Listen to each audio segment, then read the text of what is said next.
আসসালামু আলাইকুম রহমতুল্লাহি বারকাত।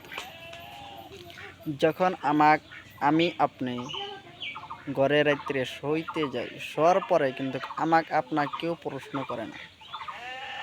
যখন কবর নামে ছোট্ট একটি ঘরে যখন আমাদেরকে শোয়ানো হবে, শোয়ানোর পর আমাদেরকে জিজ্ঞাসা করবে, মান রব্বুকা, তোমার রবকে, মান দিনুকা, তোমার দিন কি, মান নবিয়ুকা, তোমার নবীকে। আমরা যদি এই জবটি যদি না দিতে পারি, তাহলে আমাদের হালত, আমাদের কি উপায় হবে? আসসালামু আলাইকুম রহমতুল্লাহি বারকাত। যখন আমি আপনি ঘরে রাত্রে শোইতে যাই, শোয়ার পরে কিন্তু আপনাকে কেউ প্রশ্ন করে না। যখন কবর নামে ছোট্ট একটি ঘরে যখন আমাদেরকে শোয়ানো হবে, শোয়ানোর পর আমাদেরকে জিজ্ঞাসা করবে,